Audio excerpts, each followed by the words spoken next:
Hey everybody, I want to tell you about Semaphorus carpus albus, or snowberry. So just a sec.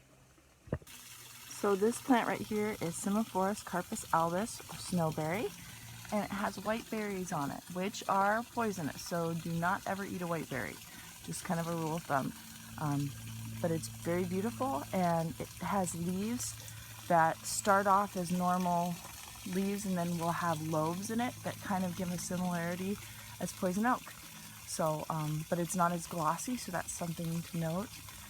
But it's all around the Pacific Northwest. So this is the pink flower that comes before the white berry on the Semaphorus carpus albus. And you can kind of see here some of the lobes that happen that make it kind of similar looking to a poison oak. Here is an Acer circinatum, and you can kind of see its leaves. It has a beautiful, beautiful form. It's underneath the canopy, the large canopy, and you can see some of its seeds there, which are double-winged samaras. Or as a kid, you take those down and let them fly down. They're like little helicopters. This is a Thuya plicata, or a western red cedar. That's the top. That's the bottom. You can see the stomatal bloom underneath. That kind of gives you a key of whether it's a Port Orford or a western red. And Port Orford is normally at the coast, and they've been hit by a disease, so there's not many of those left. But I wanted to show you this one because it is growing on an old one. So underneath that is a nursing log, and there's like 3 coming out of the top, growing out of this nursing log. It's giving it the energy to grow. It's kind of beautiful. I love how nature tries to repair itself.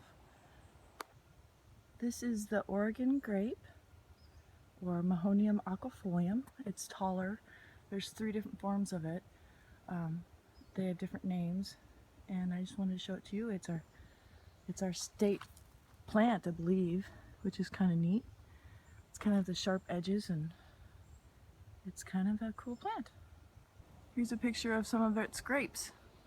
I believe they're too tart to eat. There is some sort of medicinal value to it, of which I can't explain to you currently, but I know there's something good about it.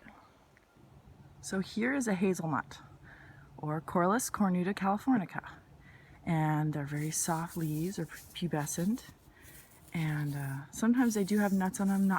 They don't normally mature in the woods. I don't think there's enough sunlight here or enough pollinators, but it is a good one to know. So I showed you the Semaphorus carpus albus. Well, this is the Rustiversa loba, or the poison oak, that the leaves of the snowberry sometimes sort of mimic. This is much shinier, and of course this takes many forms too. It's kind of awful stuff. This is what will make you itch, so don't touch it. So this is another form of the Oregon grape. This is the one that stays lower to the ground, or the Mahonium nervosa. And it seems to, you know, that's basically the main difference, is that it stays closer to the ground. But they broke it into 3 different subspecies because they stay true to their habit. So one stays low, one's mid-grade, and one's tall. So, but they're pretty neat to know. So this is the salal, and it has berries that are edible and will suppress hunger if you're ever lost in the woods. So it's kind of a good one to know. And you know, you want to make sure that you go out with someone that teaches you these things so you can touch the leaves and everything, but these are things to know. This is Alnus rubra, or red alder.